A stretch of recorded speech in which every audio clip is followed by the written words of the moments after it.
नमस्कार बच्चों, मैं doctor Madhu Jain, SPC government college Ajmer, associate professor in economics. आज हम बीए पार्ट फर्स्ट के पेपर फर्स्ट के अंतर्गत लाभ पर चर्चा करेंगे। लाभ यानी प्रॉफिट। तो इसके अंतर्गत हम ये चर्चा करेंगे लाभ क्या है, उसकी वो कुल लाभ, शुद्ध लाभ या वास्तविक लाभ क्या होता है, लाभ के विभिन्न अर्थशास्त्रियों ने क्या परिभाषाएं दी है, और फिर लाभ का अभिनव परिवर्तन सिद्धांत, जोखिम सिद्धांत, अनिश्चितता सिद्धांत इत्यादि पर हम चर्चा करेंगे। सर्वप्रथम लाभ का अर्थ और इसकी विभिन्न परिभाषाएं। Meaning and definition of profit. लाभ का अर्थ, मीनिंग ऑफ प्रॉफिट, एक उद्यमी या साहसी को जोखिम उठाने का जो प्रतिफल मिलता है उसे ही सामान्यतः लाभ कहा जाता है। इस प्रकार से हम कह सकते हैं कि राष्ट्रीय आय का वह भाग जो वितरण की प्रक्रिया में उद्यमियों को प्राप्त होता है लाभ कहा जाता है।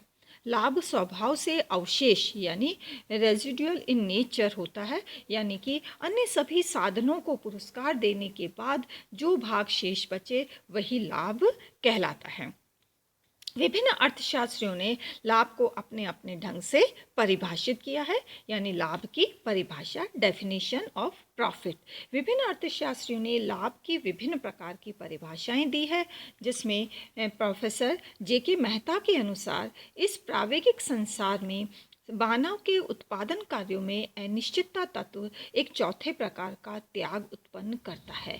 ये त्याग जोखिम उठाने का है या अनिश्चितता सहन करने का है। इसको लाभ के द्वारा पुरस्कृत किया जाता है।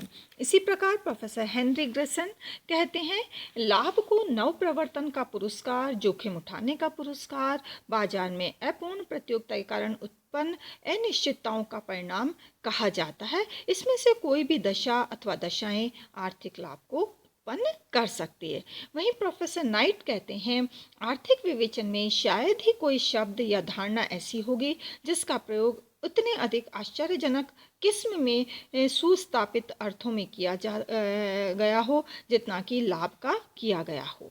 नेक्स्ट है प्रोफेसर शुम्पेटर के अनुसार लाभ सांसी के कार्य का प्रतिफल है अथवा यह जोखिम, अनिश्चितता, नव प्रवर्तन के लिए दिया जाने वाला भुगतान है। इस प्रकार से हम कह सकते हैं कि उपरोक्त परिभाषाओं से यह स्पष्ट हो जाता है कि आधुनिक अर्थशास्त्री लाभ का अर्थ स्वासी को जोखिम उठाने के बदले में मिलने वाले पुरस्कार या पारितोष या रिवार्ड से लगाते हैं। वर्तमान समय में उत्पादन प्रणाली बहुत ही जटिल, जोखिमों से परिपूर्ण और नाटकीय है। वास्तविक मांग क्या है इसका पता चलाने से पूर्व ही उत्पादन कर लेना होता है, और जब तक वस्तु तैयार ना हो जाए तब तक डर लगा रहता है कि वस्तु की मांग में कहीं परिवर्तन ना हो जाए, वस्तु की मांग कम ना हो जाए। यदि ऐसा हुआ तो वह वस्तु उचित कीमत पर नहीं बिकती है।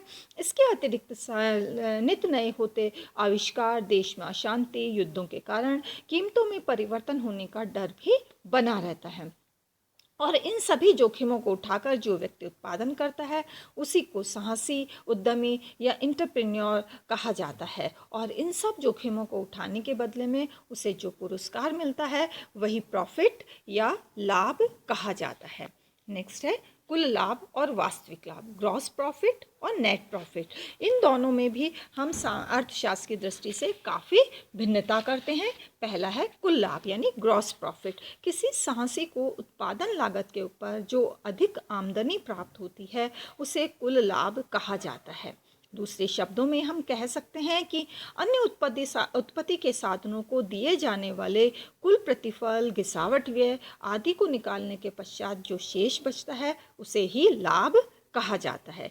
व्यवसाय की लागतें दो प्रकार की होती है, स्पष्ट लागतें एक्सप्लिसिट कॉस्ट और अस्पष्ट लागतें यानी इम्प्लिसिट कॉस्ट। इन कुल लाभ को ज्ञात करने के लिए कुल आय में से केवल स्पष्ट लागतों यानी एक्सप्लिसिट कॉस्ट को ही घटाया जाता है, अर्थात total profit equal to total income minus या total revenue minus explicit cost. इस प्रकार से उत्पत्ति के साधनों को काम पर लगाने के लिए जो भी खर्च किया जाता है उसे ही हम एक्सप्लिसिट कॉस्ट या स्पष्ट लागतें कहा जाता है। इसी कारण से स्पष्ट लागतों को कुल आय में से घटाने के बाद जो राशि जो है शेष रह जाती है वही लाभ कहलाती है। इस प्रकार से कुल लाभ के अंतर्गत कई प्रकार के कंपोनेंट्स शामिल होते हैं, यानी कि कॉन्स्टिट्यूशंस ऑफ ग्रॉस प्रॉफिट के अंतर्गत हम इस प्रकार से बता सकते हैं।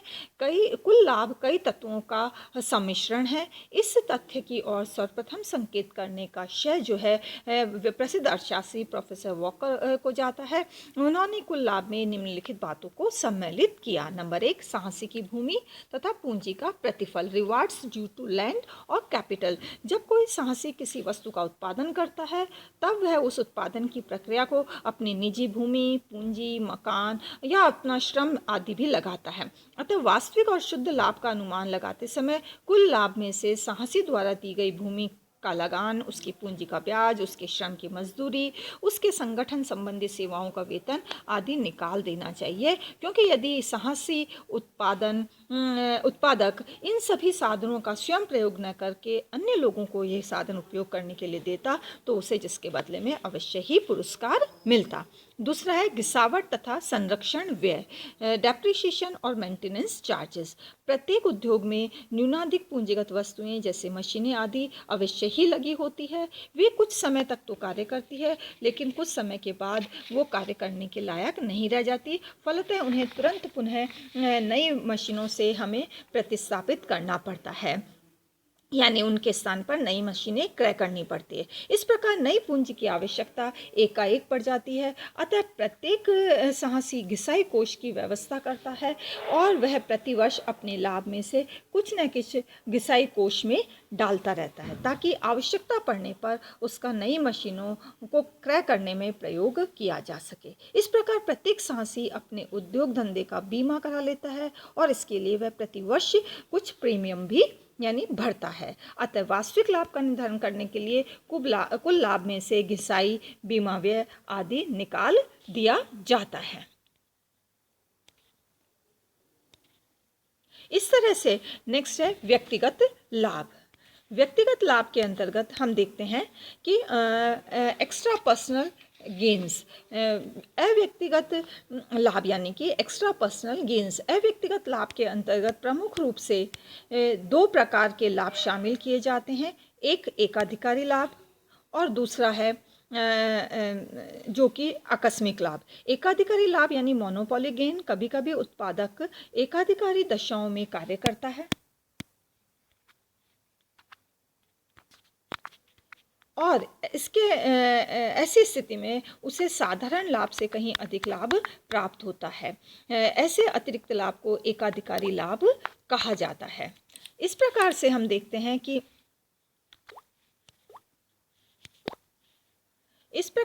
देखते हैं कि एकाधिकारी लाभ के अंतर्गत व्यक्ति जो है वो कई प्रकार का जो है लाभ, अतिरिक्त लाभ जो है प्राप्त कर लेता है और जिसे एकाधिकारी लाभ कहा जाता है। दूसरा है आकस्मिक लाभ यानी चांस गेन। कभी कभी युद्ध, अकाल, बाढ़ या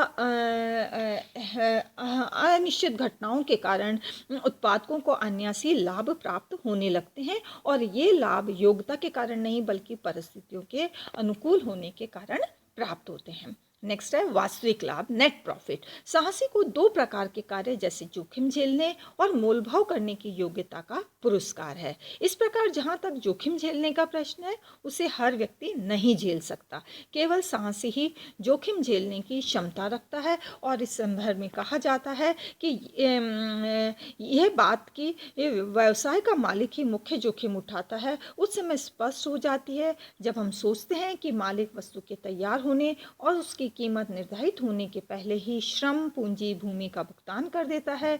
यदि वस्तु के तैयार होने पर उसे कोई ना खरीदे या वस्तु ना बेची जा सके तो मालिक उत्पादन में दी गई मजदूरी, ब्याज, लगान को वापस नहीं ले सकता। इस प्रकार से हम जानते हैं कि केवल एक एंटरप्रेन्योर है वही जोखिमों को उठाता है और जितना अधिक जोखिम होगा सामान्यतः ये माना जाता है कि उतनी ही अधिक लाभ भी मिलता है।